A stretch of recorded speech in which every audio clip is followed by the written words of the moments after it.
vitórias, a equipe empatou apenas 2 derrotas, né? A equipe empatou apenas uma vez. Foi 1-1 contra o Ceará fora de casa. Nas outras 15 oportunidades, o Flamengo venceu. Consequentemente, fez gol. Tá? A média de gols do Flamengo, do Renato Gaúcho, é de quase 3 gols por jogo. Foram 52 gols marcados nesses 18 jogos que o Renato comandou o Flamengo. Tá?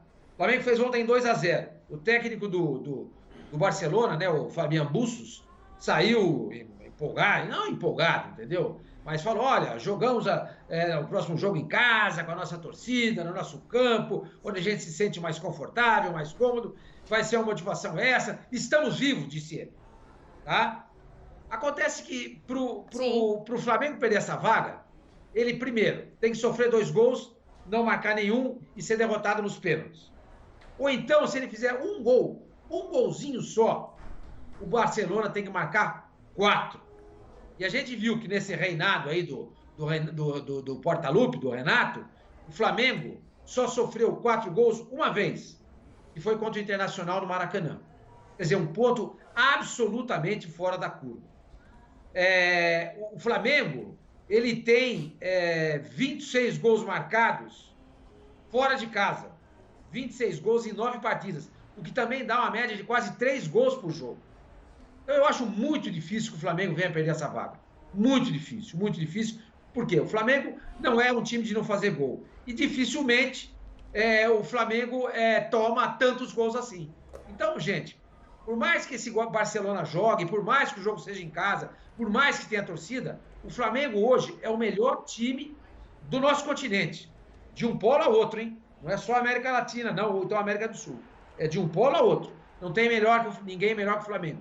O único time que pode encarar o Flamengo é o Atlético Mineiro. Não consigo ver mais ninguém. Boa, Sormani. Você lembrou bem aí, né, essa questão do jogo estar aberto. E de fato ele está, porque 2-0, embora seja uma vantagem enorme, principalmente se a gente comparar com o que aconteceu na outra semifinal, ela não define, Facincani, a vaga como uma goleada definiria. Talvez isso passe um pouco pela questão ali do Flamengo ter ficado com 1 a mais durante boa parte do jogo e não ter conseguido construir naquele momento um placar mais elástico. Mas olha, eu tô olhando aqui as mensagens no Twitter e a torcida, eu fiz uma brincadeira no meu Twitter, eu falei assim, define em uma palavra o jogo de ontem para a torcida do Flamengo. E muita gente fala assim, é Libertadores. Não vai ter goleada toda hora em Libertadores. Ninguém chega numa final de Libertadores, numa semifinal de Libertadores à toa, Facincani. Você vê diferente? Eu vejo, Dani. Um beijão para você, Fábio Sormani. Um abração pro Pedrão, tô com saudade, irmão. Volte logo. Facinca, só pra te avisar, hein? Facinca, pra te avisar antes de você começar. Antes aqui do jogo, a gente dava uma caminhada aqui na frente do hotel.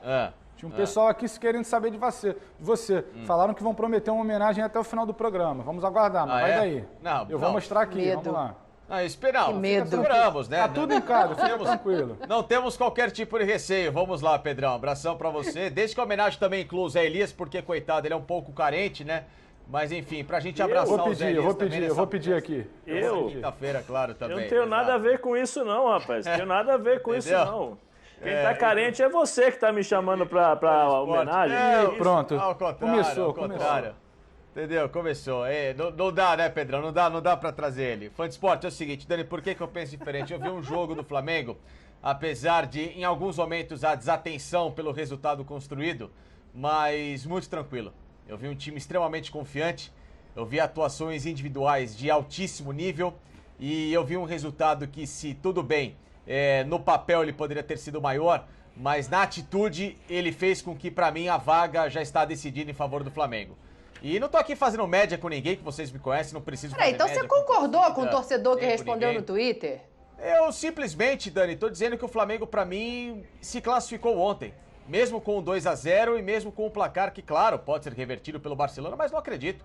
Eu vejo um Flamengo muito seguro, um time que, de novo, se mostrou muito decisivo, que não pode só ratear nessas coisas de achar que com 2-0 tá bom, aí dá aquela desligada, aquela sensação de dever praticamente cumprido, tem que ter um pouquinho mais de ambição em alguns momentos, evitar o tal do salto alto, que eu acho que é bom pra todo mundo, porque o time é muito bom, ele tem às vezes esse excesso de confiança que é absolutamente normal, mas não pode ter, é verdade.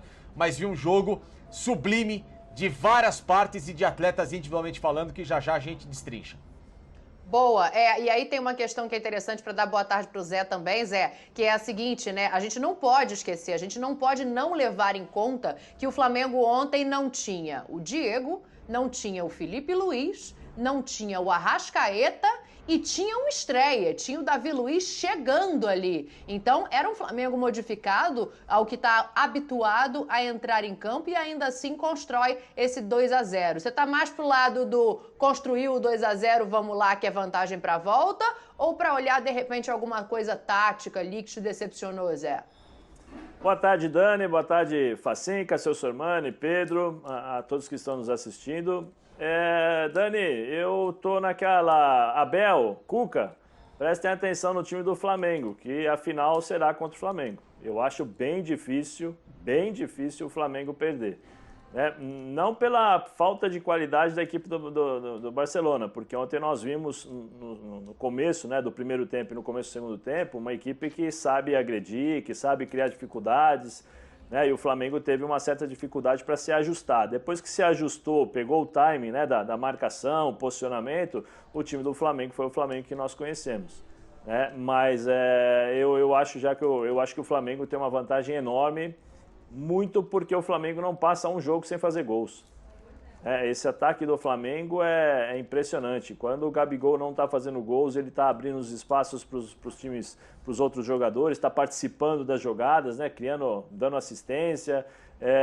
O Bruno Henrique voltou a ser o Bruno Henrique de 2019, né, que é um jogador que desequilibra a qualquer instante. Se você der uma brechinha para ele, ele vai lá e mata o jogo. O Vitinho também fez um bom jogo. Não é o Arrasca, né, Dani? Não é o Arrasca, mas... o Arrasca, mas dentro das suas possibilidades, das suas qualidades, ele fez um bom jogo também. A estreia do Davi Luiz, eu acho que foi aquela esperada, né, que nós estávamos falando ontem, que é a questão do ritmo, do entrosamento, mas que a experiência dele iria compensar tudo isso, e é muito mais fácil você entrar num time montado, né? Um time que tem as suas bases, as suas referências dentro de campo. Então, eu acho, não vou dizer que é impossível, né? Porque no futebol tudo é possível, mas eu acho que quase aí que é impossível o Flamengo perder essa classificação para a final. Vantagem muito boa, o time é muito bom, a volta de grandes jogadores. Então, o Flamengo, no meu modo de ver, está na final. Boa, Zé. Eu tô achando maravilhoso aqui o pessoal na hashtag BBDebate, todo mundo mandando o Dragon Ball Zzinho fazendo a mãozinha. Eu tô ficando velha mesmo. Olha aqui, será que o Renato entendeu a referência? Vamos ouvir o Renato, claro que ele não fala disso, mas ele fala da partida, fala de como ele viu essa construção dos primeiros 90 de 180 minutos no caminho da final da Libertadores. Bota o Renato aí. Eles tiveram algumas oportunidades no início do jogo, nós também tivemos, conseguimos fazer os 2 gols no primeiro tempo, mesmo com um homem a menos, eles souberam sofrer a pressão no segundo tempo, a gente tentou de todas as formas procurar fazer mais um gol, tivemos as oportunidades, mas infelizmente não conseguimos, mas está de bom tamanho, é que eu falei, eles não chegaram por convite, chegaram por mérito numa semifinal, uma semifinal de Libertadores é sempre muito difícil. E 2-0 é uma vantagem muito grande. Muita gente acha que não, mas é uma vantagem boa para a segunda partida. Até porque, para quem não sabe, que existe gol qualificado na Libertadores. Boa, tá aí a serenidade do Renato, Facincani, falando sobre esse 2-0. É óbvio que é uma vantagem, é inegável, né? Não tem como dizer que 2-0 construído em casa não é uma vantagem para o jogo de volta. Agora, Facinca, eu quero entrar num assunto aqui com você, e aí eu quero ouvir todo mundo. Em relação a essa coisa que ele fala de saber sofrer, né? O Barcelona vem, faz um abafa ali no começo do jogo, depois acaba murchando, aí fica com a menos, a situação fica mais difícil ainda. Agora, esse saber sofrer, entre aspas, ele passa um pouco pelo lado do Flamengo também, no seguinte sentido, de saber defender. Eu vou trocar e vou colocar dessa maneira. Porque a gente está muito acostumado a ver o Flamengo construindo para frente, jogando com a bola. E ontem talvez tenha sido um dia que deu para ver, e aí passa também pela estreia do Davi Luiz, quero te ouvir sobre isso, que o Flamengo soube se defender quando foi atacado. Você acha que isso passa por uma melhora da defesa, pela estreia do Davi? O Diego Alves ontem foi gigante brilhante nas defesas que fez também. Quero ouvir vocês sobre isso aí pra gente começar. Mas o Barcelona, ele foi pro chamado tudo ou nada, então era natural que em algum momento ele pudesse atacar o Flamengo, conseguir uma finalização, conseguir, claro, furar o bloqueio. Ninguém vai jogar 100% intenso, defensivo, compactado, segurando. Não existe isso no futebol, ninguém é perfeito. Em algum momento você vai sofrer um tipo de finalização como foi ontem o Flamengo. Agora, eu vi uma atuação muito tranquila do setor defensivo, da dupla, né? Tanto o Rodrigo Caio como o Davi Luiz. Davi Luiz foi gigante ontem em posicionamento, jogou na boa, sem sustos, até conseguiu no segundo tempo, naquele lance que ele faz o bloqueio em relação à finalização, que seria o rebote, né? E um hipotético gol do Barcelona. Uma cobertura precisa em relação ao jogador da equipe do Equador. Em muitos momentos ele iniciando a saída de bola, né? Se soltando um pouquinho para dar essa leveza e para desprender um pouquinho, né? A defesa do Flamengo também dessa fase de que em alguns momentos faltava para ela um pouquinho mais de intuição criativa, até para dar mobilidade aos dois laterais. Acredito que mais o problema do Flamengo ontem tenha sido as laterais, né? Tanto o Isla como o René, eu vejo o Mateuzinho e na volta o Felipe Luiz, a dupla ideal, mas ainda assim o Flamengo com uma ótima construção defensiva e que explica-se o que aconteceu ontem. Um Barcelona que ele teve atitude. Tem que elogiar a atitude do Barcelona, que veio para tentar fazer um gol, que veio para tentar diminuir qualquer tipo de resultado que pudesse já entregar os pontos. Para mim o 2-0 decide em favor do Flamengo, mas ainda assim é um placar que, se a gente coloca na teoria, ele é reversível, claro, pode acontecer, mas para mim só se uma tragédia acontecer lá em Guayaquil. Mas ele foi corajoso, e essa coragem do Barcelona premiou em alguns momentos, mesmo com um jogador a menos, tentar furar um Flamengo que já tinha um 2-0 ali encaminhado e achava que estava tudo bem. Para mim foi mais esse problema, Pedro.